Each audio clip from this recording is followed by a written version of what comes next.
¿Cómo estás? Bien, ¿y tú? Bien, emocionadísima porque escuchándote estás diciendo que has tenido cualquier cantidad de gente que sabe de ciencia y yo no sé nada de eso.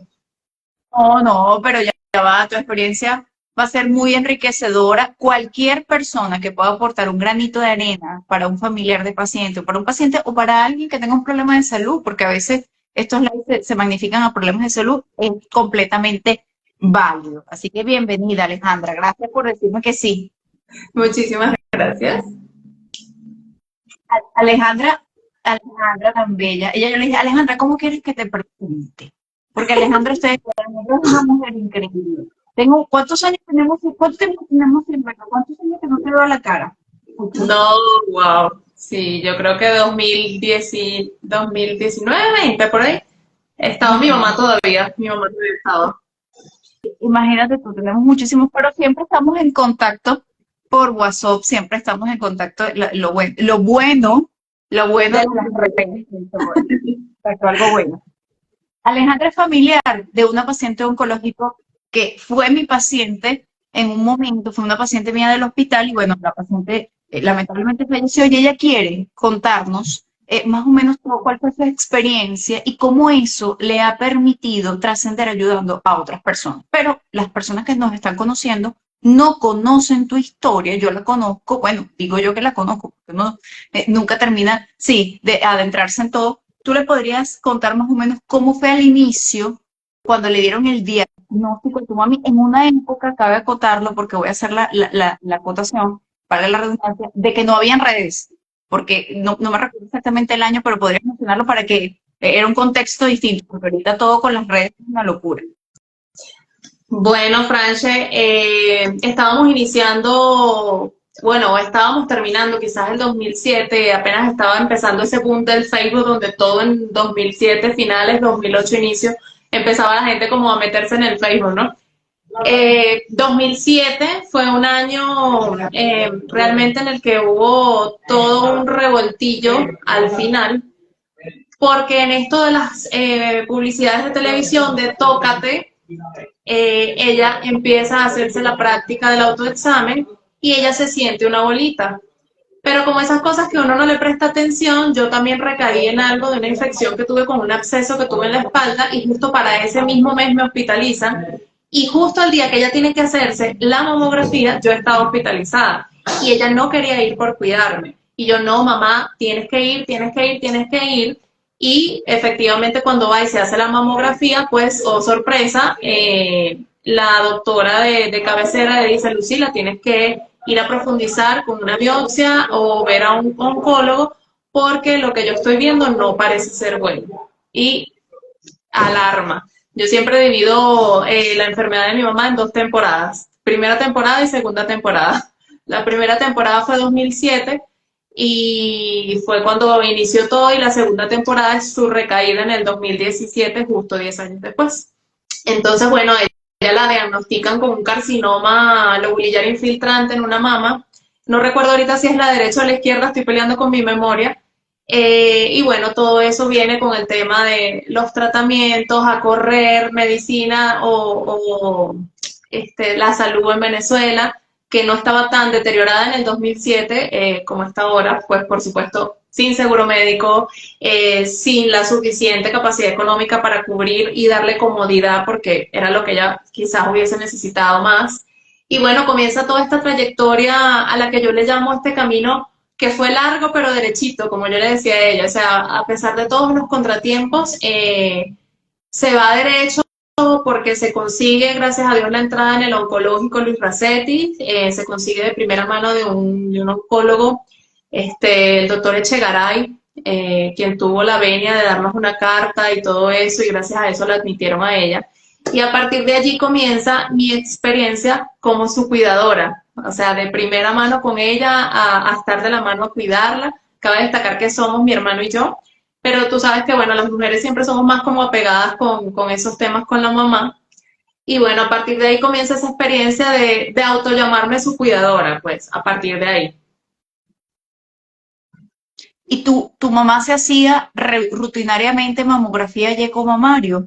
No, tú sabes esas doñitas de antes, las doñitas de antes, no, mi amor, esas no huelen el médico, pero ni a 3 kilómetros, no, no, no, ella no. Eso fue, mira, una casualidad y fue quizás algo bueno, porque fíjate que desde el diagnóstico del 2007, cuando ella se hizo su autoexamen, después con los tratamientos, la mastectomía que se hizo, porque ella le retiraron su mama, y después el tratamiento posterior, mi mamá estuvo 10 años sin ninguna secuela, pues, sin ningún tipo de evidencia de nada, pero ahí sí periódicamente, cada 6 meses se iba a una consulta oncológica.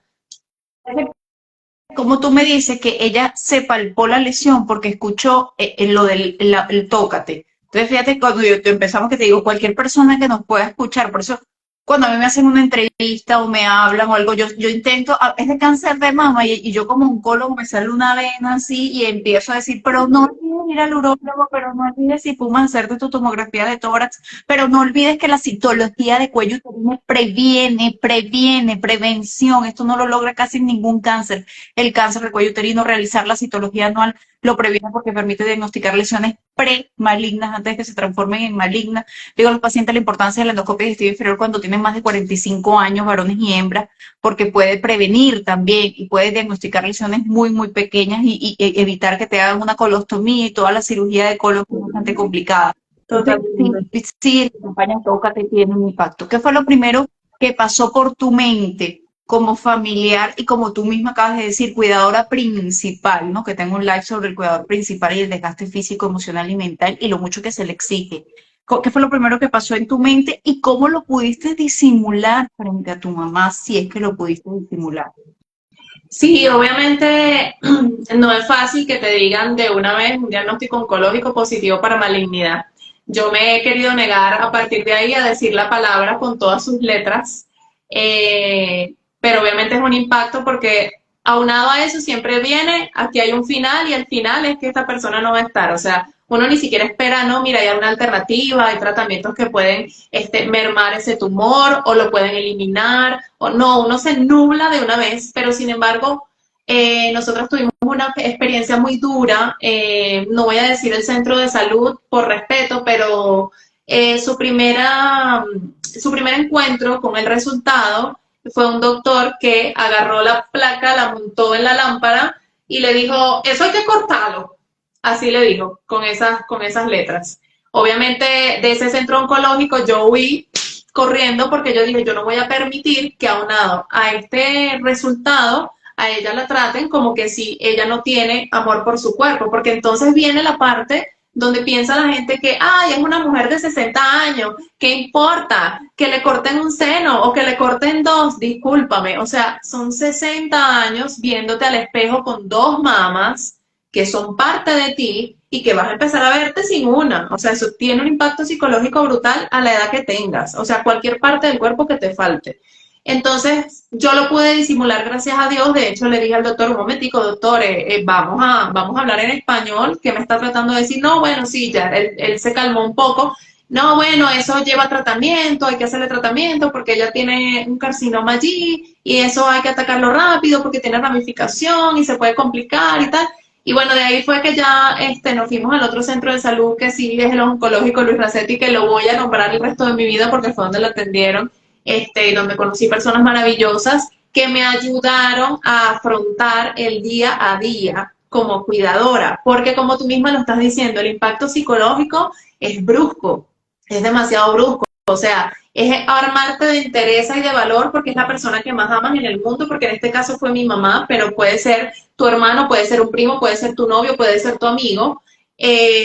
Y pensar que esa persona en algún momento no puede estar es lo primero que se te pasa por la cabeza. Uno trata de no ser pesimista, pero es inevitable. Entonces empiezas a pelear con tu cerebro entre lo negativo, entre lo positivo, entre tengo que ser fuerte, entre que no me puedo dejar caer, pero entonces no me puedo dejar caer, pero tengo cosas detrás de mí aparte de la salud de mi mamá, necesito trabajar, necesito producir, necesito seguir con mi vida, si tengo pareja, si en el caso mío que por lo menos era solo una mujer con pareja y no con hijos, pero entonces si también tengo hijos y, o sea, es todo un tema ser un cuidador, es todo un tema, es un impacto brusco psicológicamente y es ahí donde viene que tienes que empezar a cuidarte tú.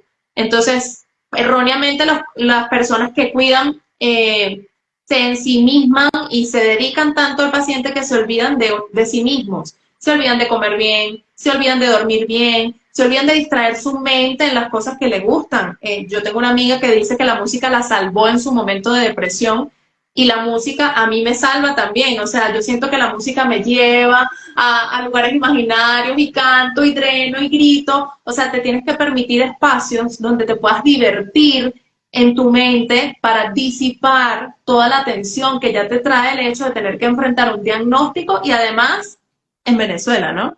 Porque sin denigrar, en este momento yo estoy en otro lugar fuera de Venezuela, pero no es fácil enfrentarte al día a día de el transporte público, el metro, tu paciente que mi mamá, tú la conocías, mi mamá era la cosita chiquitica más tierna que podías ver en el mundo, entonces cuidándola de que no la fueran a atropellar y no sé qué, y ese día a día de estrés, y tener que estar ante ella con tu cara sonriente, dándole ánimo, dándole amor, haciéndola sentir bien, porque a veces también se sentían culpables o se sienten culpables de estar enfermos, porque ahora yo estoy enferma, entonces ahora ustedes no pueden hacer nada.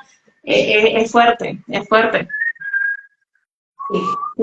Siempre le menciono a los cuidadores principales la importancia de que ellos estén bien también, porque si no, no pueden dar bienestar. Bueno, de hecho, de allí el título, que Alejandra fue la que sacó ese título de Cuídate para cuidar. Aclaro porque vi que una persona me preguntó que si no, la citología sí vale la pena. Por allí no sé cómo lo dijo o cómo se interpretó. La citología cuello uterino sí vale la pena porque previene el cáncer. Lo que quise decir es que esta de prevención no se logra con otro tipo de tumor. Tú con la mamografía, por ejemplo, tú no previenes el cáncer. Tú con la mamografía lo que logras es diagnosticar tumores muy pequeños. Y al diagnosticar tumores tan pequeñitos, su probabilidad de cura son mayores. Porque si esperas el tócate, que no es que está mal, pero cuando ya te lo tocas es porque ya está más o menos grande. Y más si es una mama muy voluminosa. Entonces la citología sí, así, vayan al ginecólogo, así no tengan pareja, tienen que ir al ginecólogo, lo siento, perdón. Tengo muchos videos sobre el BPH que pueda manifestarse hasta 10 años después. Los pacientes que no pueden estar en relaciones, doctora, ¿cómo es esto? Aquí mencionan autocuidado del cuidador principal, principalmente el cuidador principal, excelente, importante tema, saludos cordiales. Gracias, gracias. Por aquí se han conectado varios colegas, varios familiares de pacientes. Ya, por aquí quería un comentario que dice, siempre hay una luz en el camino. Ese año tuve cáncer de mama a mis 33 y hace poco volvió a aparecerlo. Gracias a Dios todo fue a tiempo. Amén, amén, ya estoy muy bien. Y ahora, después que ya salieron de ese primer proceso, que ya pasan por el tratamiento, por la cirugía, por todo eso, ¿sentiste que pudo bajar tus niveles de estrés? ¿Se bajaron durante esos 10 años que ella estuvo libre de enfermedad o tuviste todavía, digamos, porque hay personas que quedan muy como traumatizadas, por así llamarlo? No. A partir de esa primera temporada, como te dije, la divido en dos temporadas, la primera temporada y la segunda temporada. A partir de la primera temporada, luego de la mastectomía, a ella le tocaba tomar un tratamiento por 5 años, un tratamiento oral, que es una hormona, creo, que le mandaron a nivel oral, y hacerle sus exámenes anuales y ya, por supuesto, el estrés bajaba porque ya no era cada 21 días correr al hospital, estar pendiente de su alimentación, que si comiera, porque la quimioterapia la destrozó a nivel de todo lo que era las células de crecimiento rápido, o sea, todo el tema de su garganta, y eso que ella no vomitaba, pero su cabello se cayó, mi hermano fue el que tuvo la fortaleza de raparle su cabeza, su cejita, su color de la piel cambió. Entonces, claro, ya pasando todo eso y ya el tiempo cesante de esos 10 años, no, uno vive su vida con tranquilidad porque la tienes, porque está bien, porque la ves bien, porque ya no tiene achaques, o sea, es un tiempo en el que uno da gracias a Dios y disfruta de que, wow, sí, se superó, lo hicimos y tal, y ya, esos 10 años fueron de pura tranquilidad. Ahora, la segunda temporada fue el problema. Hubo un cambio en ella, en su pensar, en su ver, en su ser de la vida, en sus hábitos, o un cambio incluso en ti o en los cercanos con respecto a que haya aparecido el diagnóstico de cáncer. Ella pasó un chip, dijo, no, mira, de ahora en adelante yo no voy a hacer tal cosa, o en ti incluso. Sí, totalmente, totalmente. De hecho, ella era muy reacia a asistir al médico y era de esas personas que decía, ay, bueno, ya fui, ya no tengo que volver. No, más bien, o sea, tengo mi consulta, ya estaba pendiente de sus consultas, o sea, se concientizó en que así como apareció una primera vez, había que evitar que apareciera una segunda vez y si así pasaba, poder atacar a tiempo. Y en mi caso, de hecho yo en Venezuela pude hacerme mamografía y eco mamario a partir de los 40 años, porque también me generó ya la conciencia de yo vengo de una madre y vengo de una abuela y todas vienen con esa genética y yo tengo que prevenir, entonces lo que es citología, lo que es mamografía y eco mamario, eso no falta para mí cada año, lo hago cada año. Y lo de la parte de citología cada 6 meses. Bueno, bueno, sí, eso es a veces, una vez me pasó que una paciente me dijo, no, me hago las mamografías todos los años, y yo, ¿por qué?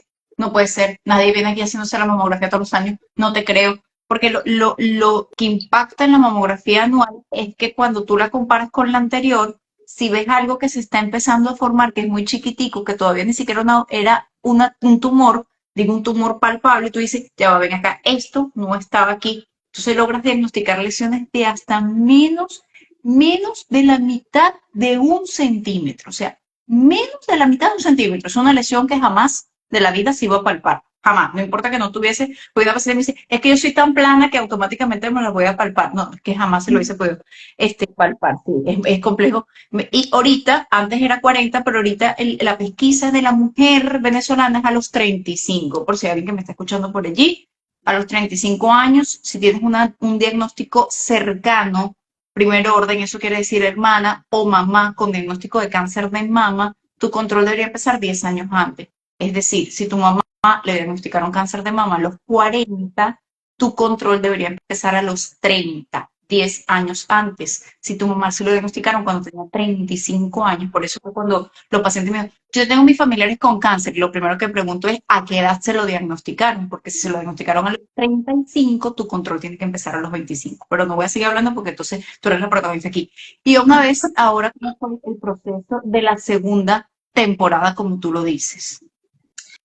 Allí sí, a ponerse las alpargatas, que lo que venía era joropo, mi amor. Resulta que cuando esa señora la diagnostican, yo empecé a tener un brote ansioso muy extraño que no pude identificar que era una ansiedad hasta que realmente pude identificar que era una ansiedad. Mi mamá empieza meses atrás con un cansancio inexplicable, porque era un cansancio tonto de subir 2 escalones. Ella decía que sentía que un cinturón se lo apretaban aquí debajo de lo que son los senos. Es que yo siento como un cinturón que me aprieta. Afortunadamente yo tenía un seguro médico para ella y digo, nada, la voy a llevar al médico para que la chequee. Cuando la doctora la oculta, se levanta de la silla, se sale del consultorio y no regresa como en 10 minutos. Y cuando regresa me dice, vamos a llevar a tu mamá a hacerle una tomografía porque es que yo creo que tu mamá tiene un derrame pleural.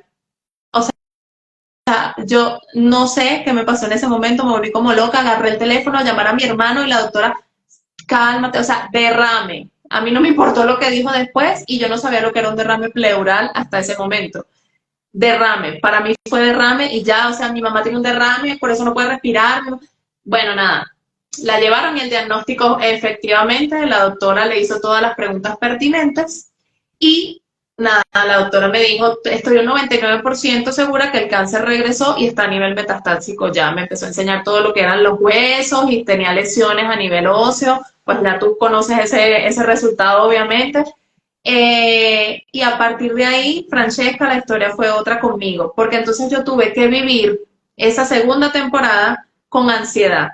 Mi ansiedad se manifestaba en evacuaciones descontroladas, ¿ok? Evacuaciones descontroladas con sensación de que me hacía en todas partes, o sea, en el transporte público, cada vez que salía, cada vez que estaba en reunión con mis amigos, cada vez que salía del trabajo, o sea, era una cosa que yo sentía que tenía cansado al mundo de que yo necesito ir al baño, y era esa desesperación, necesito ir al baño. Yo llegaba al oncológico y por supuesto ya tú sabes cómo es allá, yo nada más pensaba que tenía que ir al baño. Cómo acompañaba yo a mi mamá con esa angustia y cómo me tenía que tragar yo todo lo que yo sentía por dentro a nivel psicológico, porque era que lo que yo veía un poste, ahí puedo, un carro, una casa, un restaurante, o sea, parece loco, pero era horrible, o sea, era horrible. Yo no vengo a saber que yo tenía un tema de ansiedad causado por unos síntomas depresivos hasta que llego aquí a Colombia y un médico me evalúa y me dice, tú tienes un tema ansioso, pero además de eso tú tienes síndrome de colon irritable que va directamente ligado a lo emocional. Y por eso te pasan todas las cosas que te pasaron. Gracias a Dios ya no sufro de eso desde que llegué aquí a Colombia, pero fue desde el 2017 que la diagnosticaron hasta 2021 que mi mamá pasó a otro plano, que yo tuve que ser su cuidadora con esa condición. Entonces es ahí donde viene que te abandonas, que no le prestaste atención a lo que te pasaba, que no hablaste con nadie, que no buscaste ayuda, que no te documentaste. O sea, si tú me preguntas qué hubiese hecho diferente a esa altura, yo hubiese buscado ayuda, porque entonces yo no hubiese pasado lo que pasé, además de toda la complicación de su enfermedad y además de toda la complicación familiar que eso trajo, ¿no? Además, que tuviese una recaída. Qué importante esto que acabas de decir, yo hubiese buscado ayuda. Yo voy al psicólogo, voy al psiquiatra también, y yo siempre le digo al psicólogo que ojalá pudiera yo obligar a mis pacientes a que fueran, pero chica, tranquilízate ya, tranquilízate. Y a los familiares, pasa que no, sí, exacto, porque me pasa con el tema del insomnio, que es algo que estoy preguntándole continuamente a los pacientes, porque el paciente que no duerme bien es un paciente que no se va a sentir bien. Quien no duerma bien, independientemente de ser paciente, no te va a sentir bien, olvídate. Es imposible que te sientas bien. Cuando duermes, lo he explicado en muchos videos, cuando duermes se liberan unas hormonas, las hormonas del bienestar, bla, bla, las hormonas del estrés, todo eso, cómo procesar los alimentos, la memoria, toda la fuerza muscular, todo un poco de cosas en el sueño que no es el tema del live porque no me quiero diluir en eso. Pero tú le dices al paciente, yo le doy unas higienes de medida del sueño, mira, despéguese de las pantallas, coma 2 horas antes, utilice una ropa para dormir, saque el televisor del cuarto, saque incluso el teléfono del cuarto también. Pero si no mejora eso, tiene que ir a un psicólogo porque algo más está pasando. Entonces, hacen como que, ¿sabes? Como que no quiero ir. Ayer fui a una charla de sexualidad en el paciente oncológico y yo me acerqué a la sexóloga y decía, bueno, imagínate, si para el insomnio es un rollo que vayan porque cree que no tienen solución, entonces imagínate para lo de sexología también es otro mito increíble que por cierto lo voy a invitar para un live, Dios mediante me diga que sí para la próxima semana. Entonces fíjense cómo Alejandra les está mencionando de primera mano, no yo, fastidiosa que lo sé, que lo soy, intensa como soy, como somos las mujeres, gracias. Alejandra de primera mano les está diciendo, hubiese buscado ayuda antes. Entonces la importancia del apoyo psicológico. ¿Tú crees que el diagnóstico, claro, cada caso es particular, ¿no? Pero crees que el diagnóstico de cáncer llega en una familia y termina de fracturar los problemas que existen o termina de solventarlos, los termina de complicar? ¿Cómo crees tú que es ese proceso allí? Yo creo que eso depende de cada familia y de cada persona, Franche, porque hay dos lados de la moneda, hay dos extremos de una soga, ¿sí? Hay familias cuyo diagnóstico en alguna de sus miembros ha logrado más bien que se unan como familia y que todos vayan juntos en pro de que esa persona esté bien. Es decir, cuando no puedes tú, puedo yo, todo es tranquilidad, todo es amor. Y está la otra cara de la moneda, donde no todos asumen el dolor de ese diagnóstico de la misma forma y en vez de tratar de mantener calma, esa frustración la reflejan con molestia, con malos tratos, con algún tipo de allí de mal modo. Entonces, por eso te digo, hay dos caras de la moneda y depende de la familia. Mi caso particular, te puedo decir que puedo estar en la mitad, pues, porque si bien es cierto, con todo mi tema de la ansiedad, yo tampoco supe manejar muchas cosas que vinieron del lado de otro de mi familiar y el dolor de él tampoco lo pude manejar yo porque yo también estaba disparada a nivel psicológico y hasta ahora es que yo puedo entender que quizás su manera, su comportamiento y sus formas era porque era su manera de expresar su dolor, pero ¿quién entiende eso cuando estás reventada de ansiedad y con una mamá con un diagnóstico que te dice, no sabemos cuánto le queda, pero de que se va, se va? Sí, la forma en que manifestamos los dolores, cada quien lo expresa de forma distinta. Y de allí también el apoyo psicológico para validar, expresar y canalizar lo que uno siente porque lo va a sentir, porque es imposible sentirlo, porque somos humanos. Tu mami, después que le hicieron el diagnóstico de la recaída, vivió unos cuantos años más. ¿Qué crees tú que tuvo impacto, además de, por ejemplo, el tratamiento, además de, por ejemplo, ir al médico? ¿Pero qué otra cosa crees tú fuera de ese entorno médico que pudo haber tenido un impacto en que ella viviera unos años, incluso con una recaída en múltiples partes. Mira, hay una frase que me adjudico de una película que dice, la ciencia llega hasta un punto y después de eso está Dios. Y mi mamá era una persona de muchísima fe, una persona con un carisma único, una persona buscada por muchísimas personas para que hiciera oración por otras personas. Y hasta el último día de su vida, mi mamá tuvo en la boca lo que era un Padre Nuestro y una Ave María. Yo creo que su fe viva y su voluntad, porque esa señora no dejó ni siquiera con la pleurodesis, que es el tubito ese que te ponen para drenarte el líquido, ni siquiera con eso ella dejó de caminar a la iglesia para ir a su misa los domingos. El sacerdote le tuvo que decir a ella que no fuera a la canonización de una santa que iba a ser en las Naciones Unidas y volteó en toda la asamblea de la iglesia y le dijo, Lucila, tú no vas, porque si no se hubiese ido. Yo creo que su voluntad, mi mamá tuvo muchísima voluntad y además muchísima fe. Desde 2017, donde no sabíamos si eran 6 meses o un año, porque ella decidió no hacerse más tratamientos, ella decidió quedarse así, decidió no someterse nuevamente a lo que ya ella conocía. Ella vivió hasta el 2021. Desde septiembre del 2017 fue su diagnóstico, mi mamá nos dejó en mayo del 2021.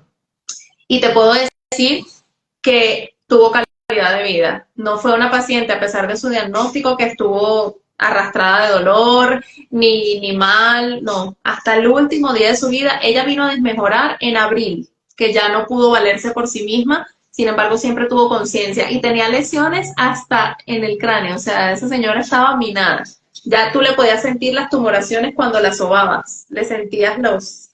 Y cuando le hicieron a ella su preparación, los que la estaban preparando asombrados y me decían, tu mamá tenía demasiados tumores y su hígado era de un tamaño estratosfero, o sea, y ella nunca, nunca, nunca tuvo un aqueje de dolor o algo que no pudiera soportar. Los cuidados paliativos para ella fueron oxígeno, únicamente oxígeno porque ya el respirar se le dificultaba.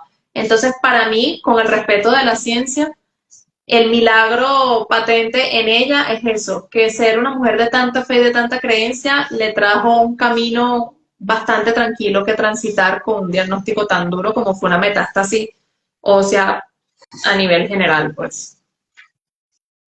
Sí, lo que siempre le digo a los pacientes, la importancia de aferrarse, ¿no? Y de creer, y cada quien tiene su para qué, ¿no? Yo siempre menciono mucho a Dios en la consulta, entonces digo, bueno, yo entiendo que tal vez alguien no crea en Dios, pero, ¿sabes? Aferrarte a algo, aferrarte a un para qué yo vivo. ¿Piensas tú que también, no sé, creo yo, no sé, tú me dirás sí o no, si me equivoco, tú evidentemente conocías a tu mamá mil veces más que yo, si tuvo un impacto el apoyo familiar tuyo, por ejemplo, que ella quisiera seguir viva porque tenía esa hija tan bella, tan hermosa, tan guapa, tan linda, porque tenía a una nieta, porque tenía a tu hermano. ¿Piensas tú que eso también tuvo un impacto? Totalmente, totalmente. Yo creo que la nieta, mi sobrina Sara Isabel, fue una razón para ella, de verdad que sí, desde que esa niña nació. Y mi mamá, o sea, todo era con esa niña en la boca siempre. Y por supuesto el amor de la familia, saber que nos tenía mi hermano, a mí, mi cuñada que también estuvo allí mucho tiempo. eh, y las amistades, ¿sabes? O sea, no solo es la familia directa de sangre, es las amistades. Ella tenía mucha gente que la amaba y esa gente que la amaba se encargaba de llenarla de alegría. Entonces, creo que un punto importante es mantener a la persona con un buen ánimo, no dejarla nunca decaer, ¿sabes? No, no andar con él, "Ay, pobrecita, pobrecita, se va a morir, se murió". No, o sea, ánimo, lo que quieres hacer, como lo quieras hacer. Hay gente que se frena con un paciente porque simplemente el paciente le provocó y comer helado, no te puedes comer eso, pero ya va, o sea, el tipo tiene un diagnóstico ya desahuciado, hermano. Si quiere un helado, por favor, déjalo que se lo coma, ¿sabes? Entonces nos vamos como a los extremos, también como cuidadores, y no tenemos que decir como que ni tanto que queme al santo, ni tanto que no lo alumbre, ¿no? Y aprovechando esto último, Franche, y disculpa que no te deje continuar con las preguntas, quería Todo el aprovechar contrario. quería aprovechar que en esta parte de cuidadores nos hacemos como que muchísimos estigmas o muchísimas cosas que se nos vienen a la cabeza que pensamos que no son correctas y son normales y naturales. Y te lo digo porque Hay personas que me dicen, es normal que de repente ya yo sienta, una amiga me preguntó, es normal que yo sienta que ya quiero que esto se termine, considerando que su mamá ya tenía un diagnóstico terminal. O sea, me siento que soy mala, o sea, siento que estoy deseando que mi mamá se muera. No, no es así. Tú como cuidador, llega un momento en tu vida que si no tienes un apoyo, que si no tienes a más nadie con quien desahogarte y si no te preocupas por cuidarte, te colapsas mentalmente y todo lo que pides al cielo es, Dios mío, que esto se termine. Y eso no está mal. Eso no está mal, eso no te hace una mala persona, eso no te hace alguien que quiere que la otra persona deje de vivir. No, es normal. O sea, es normal sentir que uno quiere que esto termine, a pesar del dolor que sabes que te va a causar el vacío de la ausencia de esa persona. Entonces, quería aprovechar para decirlo porque hay muchas cosas que se vienen a la cabeza o muchas situaciones que se presentan cuando eres cuidador que no están zafadas del todo, sino que son vivencias normales que son causadas por ese día a día. Sí, fíjate, aquí tomé varias partes. No, por mí tú puedes hablar, tú eres la protagonista aquí. Yo soy simplemente la moderadora. Por aquí quería leer voluntad propia de la vida, fe a Dios, calor de familia y confiar en nuestros médicos oncólogos. Eso lo dice Fotos Riva. Por aquí me saluda Maibé. Me quería mencionar 3 puntos. El que tiene un para qué vivir, eso no lo dije yo, eso lo dijo Víctor Frank. Es un médico, neurólogo, psiquiatra que estuvo en un campo de concentración nazi. Él dentro del campo de concentración veía que habían personas que estaban muy mal y vivían más, y personas que no estaban tan mal y vivían menos. Entonces, él creó varios libros, uno de los libros que siempre menciono, El sentido de la vida, y el para qué vivo, para qué, cuál es el propósito, no el por qué estoy viviendo, sino el para qué estoy viviendo, y que eso es individualizado y es diferente a cada edad, porque el para qué tú vives a los 20 años no es lo mismo el para qué tú vives cuando tienes 30 años. Y es el para, si tú tienes un para qué vivo, es más fácil de soportar el cómo estás viviendo, las circunstancias que estás viviendo. Y cada quien tiene, fíjate, tú mencionaste a la nieta, yo nunca olvidaré el cuento de una paciente mía del interior del país, que ella intensa, que se quería ir, claro, todo el mundo se quiere ir para su casa, nadie quiere estar fuera de su casa, nada como dormir en la cama de uno, bla, bla, su casa, su cuarto, su gente, sus cosas. Entonces, no, que las mata, y yo vengo, ¿sabes? Poco empática, lo confieso, y digo, bueno, pero unas matas. Ay, Dios mío, yo dije eso y esa señora, bueno, no son mis matas, que cuando yo llego mi marido no le ha echado agua, que se me murió tal, y yo de eso saco una flor y con eso hago un té, y yo, mira, ese día yo dije, no, perdón, porque para mí no es importante, entonces como para mí no es importante las matas, entonces, no, entonces cada quien tiene para qué, y su señora no mata, y sus matas, lo que tú mencionas es válido, eso que dice del paciente, del familiar del paciente que dice, es normal experimentar, es normal que experimenten muchos síntomas. De hecho, cada quien afronta el problema como puede. A veces pasa el sentido contrario, me pasó incluso como familiar de paciente, no era oncológico, siempre menciono, tuve un familiar que tuvo un evento cerebrovascular, se le rompió una arteria del cerebro, tenía una cosa que se llama neurisma, que es como una tetica de los cauchos que le sale, le salió una arteria del cerebro, se cayó, se rompió esa arteria y quedó en estado vegetal durante más de 7 años.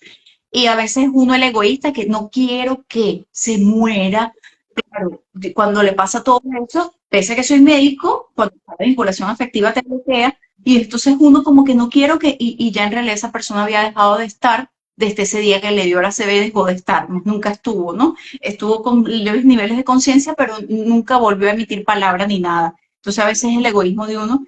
Y en estos días una paciente me decía, es normal que a veces me quiera morir, es normal que a veces te quieras morir, tú vas a experimentar síntomas en tu mente, porque vas a fluctuar por etapas, lo que yo digo al paciente, una cosa es estar triste, otra cosa es quedarte en la depresión, una cosa es tener miedo, otra cosa es quedarte en el pánico, una cosa es tener rabia, otra cosa es quedarte en la ira. Es que no te quedes allí continuamente, pero que lo experimentes, lo vas a experimentar porque eres humano, por Dios, claro que lo vas a experimentar, porque hasta el júbilo y la alegría perenne patológica, nadie está así. Quería saludar por aquí, pero no está, alguien más menciona algo aquí, ya. Mis cariños todos y Jamie Rivera. No, yo sé que me da risa, como no va a ser que es Jamie, mija, tienes fotos Riva, claro que sí, tienes fotógrafo, no, es que es Jamie Rivera, no, me acuerdo más rápido del nombre tuyo que el nombre del papá mío. Mira, tú ya después de todo este proceso, pasa, ¿cómo ha sido la resignificación de tu vida? ¿Cómo ha sido la transformación de tu vida por todo lo que viviste con tu mamá y por todo lo que viviste como cuidadora principal, que me consta que era cuidadora, pero cuidadora real. ¿Cómo fue la transformación después? ¿Sientes que hubo un cambio en ti? ¿Ese cambio fue para bien? ¿Fue para mal? ¿Fue para más o menos? Mira, totalmente, Franche, después de haber vivido todo lo que yo viví con mi mamá, me dio muchísima valentía primero, pero además de todo, aprendí a ser empática, muy, muy, porque usualmente uno piensa que porque uno vive las cosas de una manera, los demás también las tienen que vivir de esa manera, porque es que si yo lo hice así, tú también lo puedes hacer así. Y como tú misma has dicho, todos los casos son diferentes, todas las reacciones son diferentes.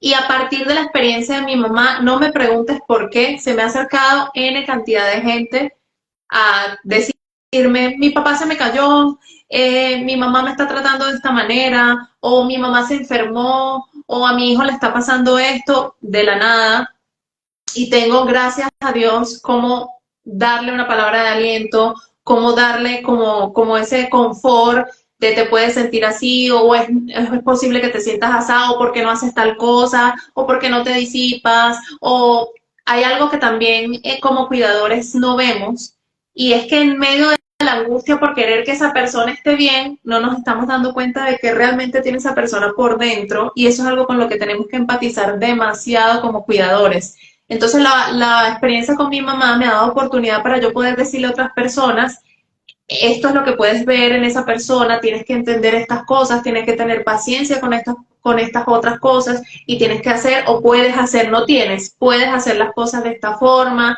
y me ha hecho ser más como dada a colaborar, a ayudar. No solo fui cuidadora de mi mamá, yo tuve oportunidad, gracias a Dios, de cuidar un poquito a quien fue el amor de mi vida, que también falleció de un cáncer agresivísimo de colon y tenía colostomía.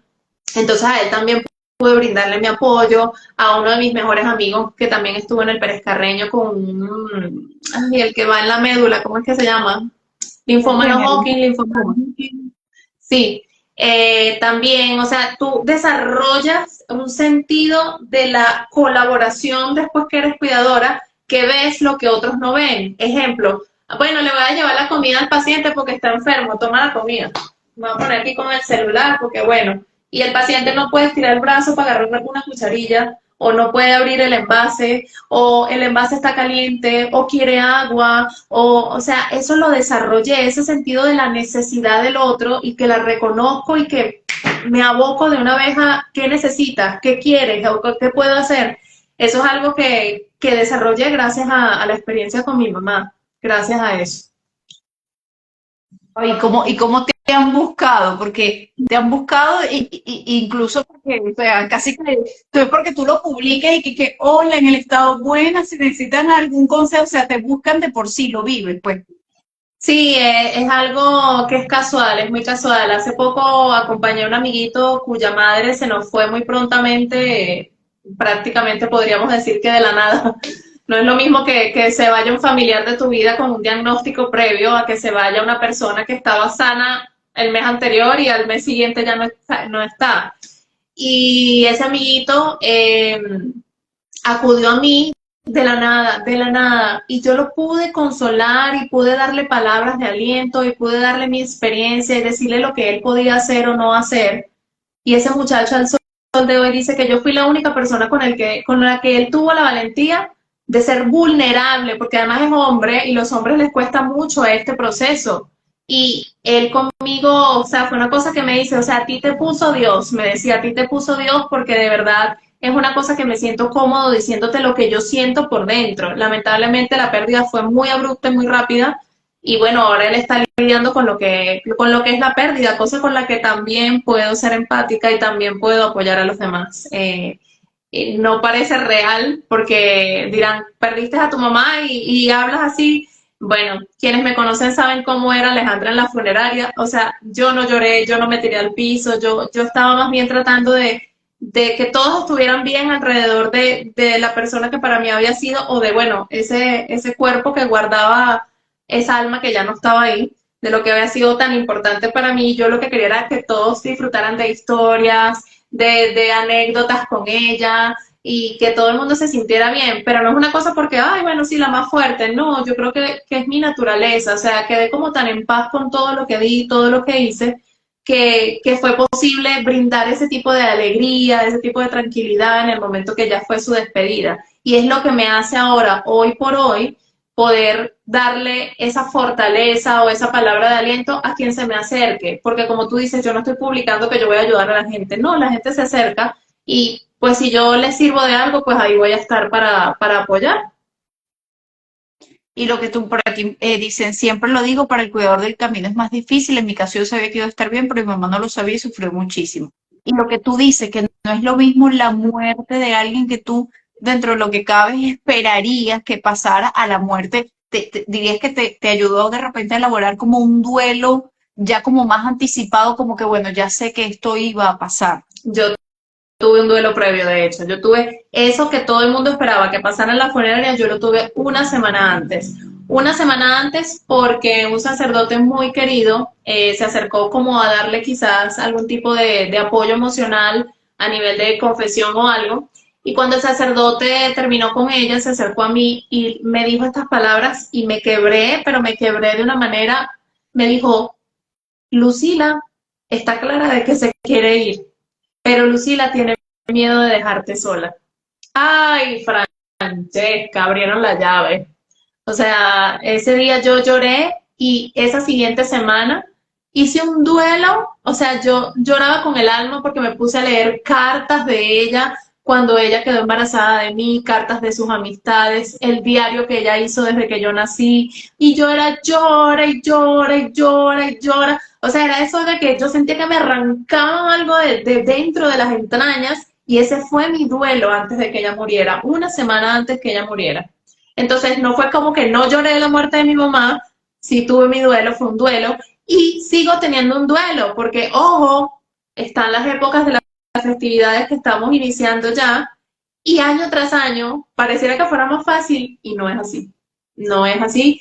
Yo en este momento siento que la extraño, que quiero hablar con ella, que quiero contarle lo que me pasa, que quisiera que estuviera viendo esta entrevista contigo, o sea, esas cosas pasan, pero tú decides si tú te quedas en el duelo pesadumbroso donde te compadeces de ti mismo o te levantas y creas una versión de ti mejor que enorgullece a esa persona por la que diste todo, por la que viviste, a la que cuidaste, y te armas nuevamente, y te armas y sales al mundo otra vez. De hecho, yo salí hasta del país, porque dije, no me voy a quedar aquí, no me voy a quedar con este dolor y no me voy a quedar viendo todos los lugares que ella ocupaba que ya no está. Entonces prefiero venirme a otro lugar y disfrutar de su memoria y de su recuerdo. Pero no es que es fácil, ojo, no es algo fácil, solo que es algo con lo que uno decide vivir, pero decide avanzar.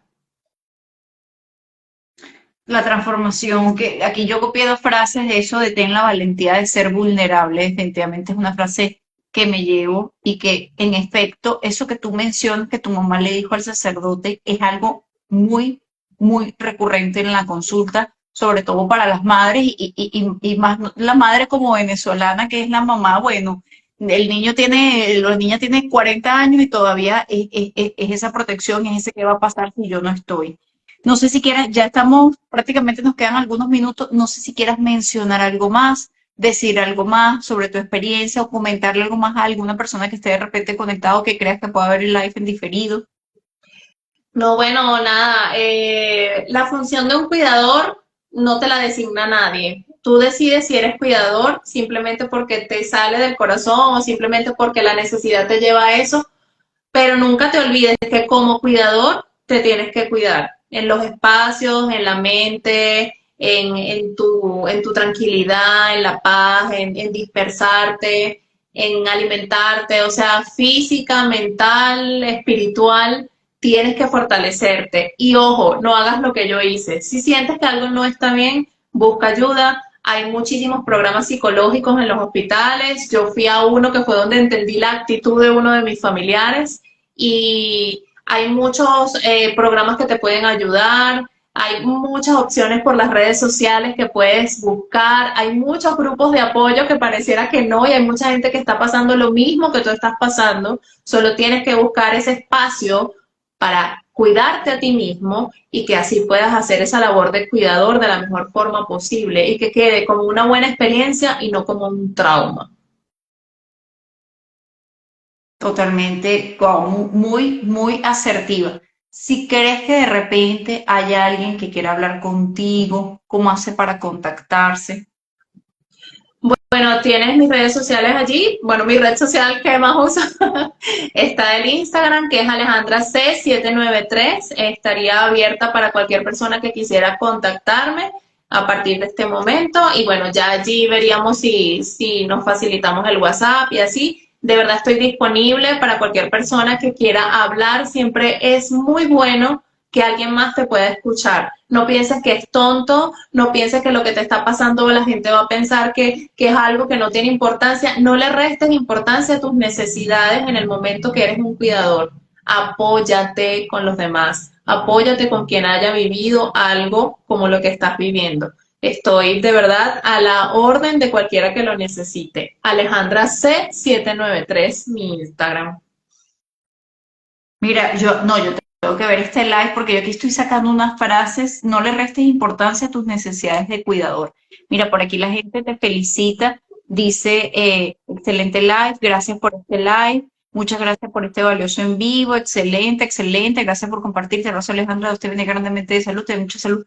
Yo quiero agradecerte Alejandra porque no es fácil abrir el corazón, abrir la mente y revivir, ¿no? Porque obviamente cuando vas mencionando todo eso vas reviviendo también, así que quiero agradecerte genuinamente el que me hayas dicho que sí para este live y bueno, y que lo hayas podido compartir y que tocaste las fibras nerviosas de muchas personas. Gracias, gracias, gracias, de verdad.